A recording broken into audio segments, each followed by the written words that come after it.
بسم اللہ الرحمن الرحیم۔ السلام علیکم۔ ایک حکیم جنگل میں گھوم پھر رہا تھا۔ سرسبز و شاداب جگہ میں اس نے ایک مور کو دیکھا۔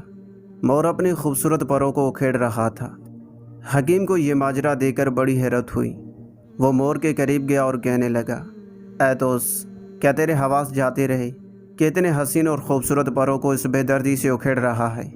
کیا تجھے یہ احساس نہیں کہ تیرا ایک ایک پر لوگ کس ذوق و شوق سے سنبھال کر رکھتے ہیں؟ نشانی کے طور پر یہ مصحف پاک و راک میں رکھے جاتے ہیں، پھر تیرے نازک پروں کی پنکھیاں بنائی جاتی ہیں۔ ارے حیوان، تیرا خالق کون ہے؟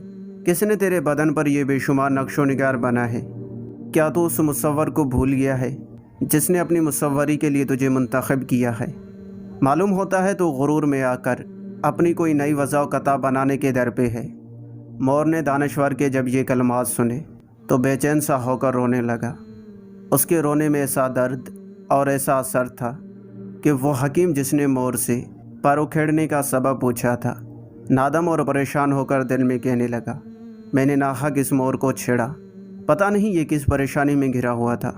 کاش وہ حکیم جان سکتا کہ مور کے ایک ایک آنسو میں کیا کیا راز پوشیدہ ہے، اسے ان آنسوؤں کی کیا قدر۔ تا اس نے کہا، اے نادان، افسوس ہے تیری عقل و بصیرت پر کہ ابھی تک تو طلسم رنگ و بو میں گرفتار ہے، الٹا مجھے پر اکھیڑنے پر متون کرتا ہے اور مجھے ہی ملزم ٹھہرا رہا ہے۔ کیا تو نہیں جانتا کہ ہر طرف سے سینکڑوں بلائیں انہی بازوؤں کے لیے میری طرف آتی ہیں؟ ظالم شکاری انہی پروں کے لیے ہر طرف جال بچھاتا ہے۔ کتنے ہی سنگ دل تیر انداز میں جو انہی پروں کی خاطر میری جان ناتواں سے کھیلتی ہیں، ایسی ناگہانی آفتوں، ایسی بلاؤں اور ایسی ہمناک موت سے اپنے آپ کو بچائے رکھنے کی مجھ میں طاقت نہیں۔